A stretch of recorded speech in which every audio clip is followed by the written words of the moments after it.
welcome to everyone. Welcome to the Collège de France. I guess most of you know the institution. For those who don't, actually, let me just mention that it's an institution that is supposed to teach everything, doca omniet, including experimental science and humanities, to everyone, without any strings attached, registration, payment, diploma, exams, nothing.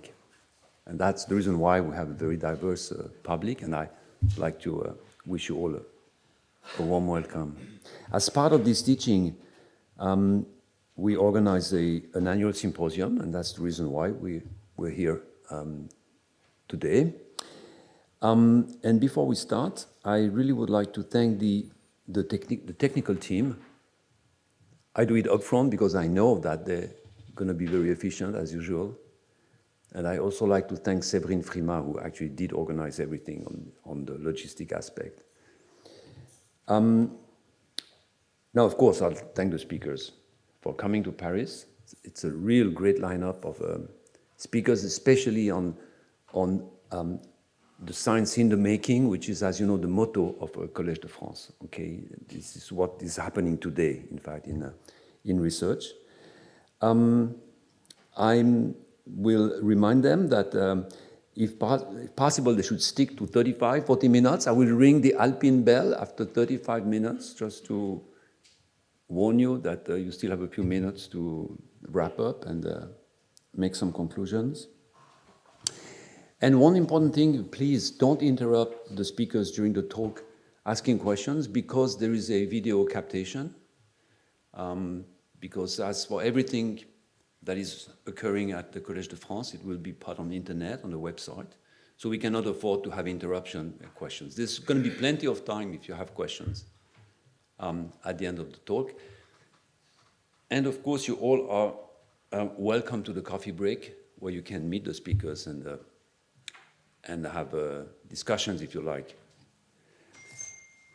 Now, just let me say one word on this year's symposium, which is devoted to the evolution of developmental mechanisms, and that is how to produce the variation that natural selection may act upon. In fact, Charles Darwin, that you see here, talked a lot about variation essentially in the first chapters of the book, but mostly in a very descriptive manner, as he, of course, couldn't possibly address the question of the mechanism underlying variation at that time.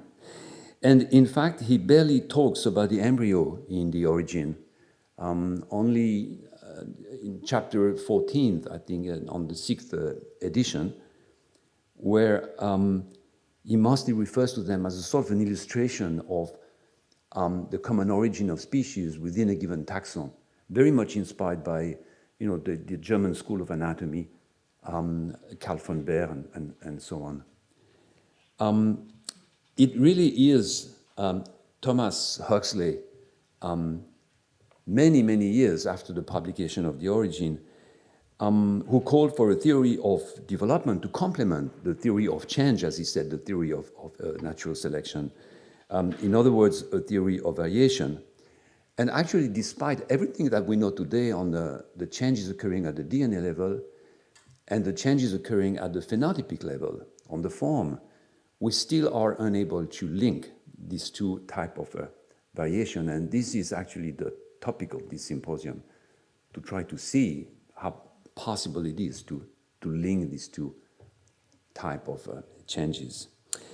And therefore, let me conclude that saying that, as we may consider the 19th century as being the century of natural selection, the 20th century as being the century of a possible reunification between development and evolution, and let's hope that the 21st century will be that of a century of variation. With this, I like to start this symposium by giving the floor to Églantine Eudes, who will tell us about,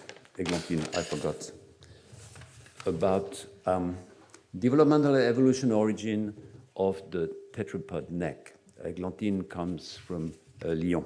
Thank you.